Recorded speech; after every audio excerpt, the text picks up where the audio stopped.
శుభం వ్యాధు శ్రీ గురుభ్యో నమః. వృషభ రాశి వారికి జనవరి 15వ తారీఖు నుండి 31వ తారీఖు వరకు ఈ విధంగా ఉందన్న విషయాన్ని మనం విశేషం తెలుసుకోవడం ప్రయత్నం చేద్దాం.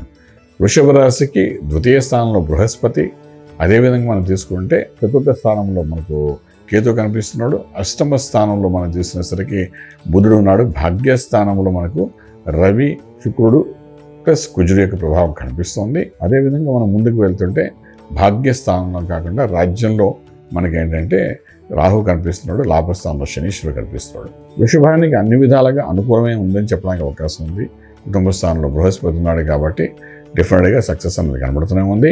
అలాగే ఆర్థిక విషయానికి వచ్చినప్పుడు కొత్త ఉద్యోగ ప్రయత్నాలు ఏవైతే చేయాలనుకుంటున్నారో నిర్భయంగా చేసుకుంటూ వెళ్ళొచ్చు.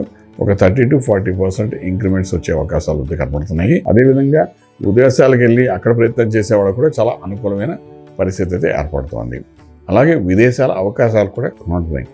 ఈ 15 రోజుల్లో కొంతవరకు దానికి సంబంధించిన ఏదైనా పేపర్స్ కానీ ఏమైనా సిగ్నేచర్ చేయాలంటే చేసుకోవచ్చు. విదేశాలు కూడా వెళ్ళి అక్కడ ఉద్యోగం చేయడానికి కూడా అనుకూలమైన వాతావరణం కనిపిస్తోంది. అలాగే వ్యాపారస్తుల విషయానికి వచ్చినప్పుడు కొత్త వ్యాపారానికి శ్రీకారం చుట్టండి. 18వ తారీఖు తర్వాత నుండి 31 మధ్యలో చక్కటి ముహూర్తం తీసుకుని ఆరంభించండి. డెఫినెట్గా సక్సెస్ఫుల్ అయ్యే అవకాశం ఉంది. Especially automobiles, scrap business, medical రంగానికి సంబంధించిన బిజినెస్ ఏమైనా చేయాలనుకున్న వాడికి మాత్రం మంచి అవకాశం ఉంది. ఈ 15 రోజుల్లో వ్యాపారాన్ని ఆరంభించండి అని చెప్పగలుగుతాం. ఇక real estate, construction, steel, cement, iron వ్యాపారం చేసే వాళ్ళకి కొంత న్యూట్రల్గా ఉంటుంది. Film industry, pharma industry, food industry, iron, steel, cement, అదే automobiles, petrol bunks, crude oil, అదేవిధంగా మనం వైన్ షాప్స్ రన్ చేసే వాళ్ళందరికీ కూడా మంచి లాభదాయకంగా వ్యాపారం మళ్ళీ పుంజుకుంటుందని చెప్పడానికి అవకాశం అయితే ఉంది.